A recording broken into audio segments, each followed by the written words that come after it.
Continue working on your scene, or open the file named cp03rails.max provided to you.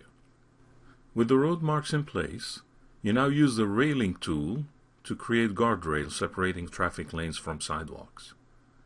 Make sure Civil View is running, and then choose Civil View Rail Object Style Editor. The Rail Object Style Editor bears some resemblance to the Road Marking Style Editor in both UI and workflow. You first add a new element, and you choose a shape for it. Again, choose the centerline alignment as you did before.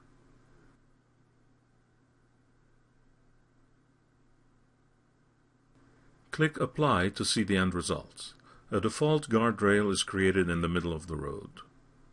There are some general parameters you can adjust, such as global widths and offsetting.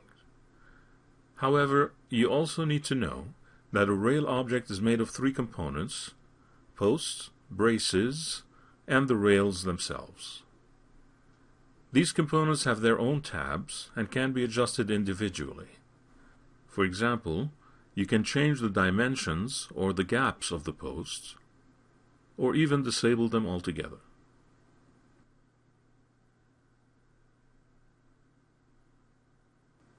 Similarly, you can edit braces,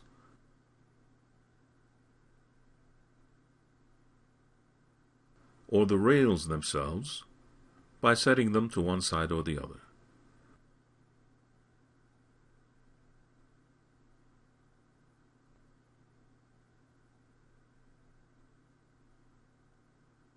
Or by choosing a different look or even material.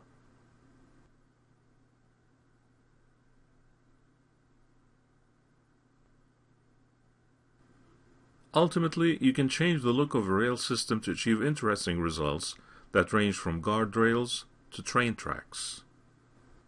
For example, click the Open button and answer No to the Save prompt. From the Private Resource Kit, choose railwaywood.ros and open it. Choose the centerline alignment as a reference shape once again and click Apply. As you can see, this style is based on posts and rails only, and parameter adjustments give it the look of a railway track. Click the Start New Style icon again without saving any changes. Create a new element one more time based on the centerline alignment, and click the Apply button to go back to the original default guardrail. This one actually works rather well for our needs here, except that it's in the wrong place. Set its horizontal offset to about 10 meters to bring it closer to the sidewalk. Click Apply to see the results. You can probably make it a bit narrower. The left and right width values are locked by default, but you can unlock them if you need to. Set them to 0.3 meters and 0.2 meters respectively, and then hit Apply to see the changes in the viewport.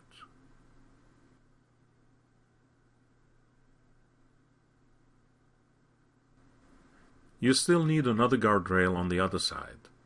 Much like you did with road marks, you can make a copy of an element and adjust its offset.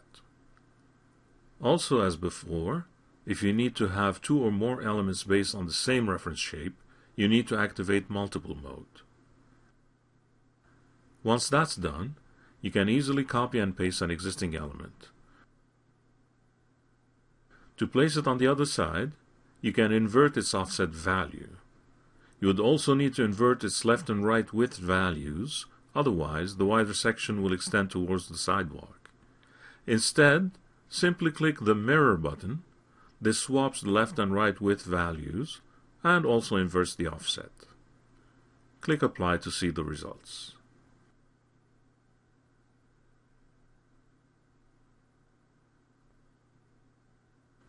Save your new style to the Private Resource Kit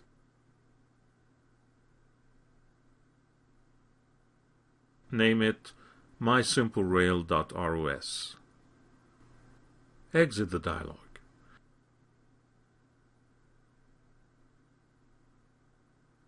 Note that the rail objects are part of the alignment hierarchy, as was the case with the road markings.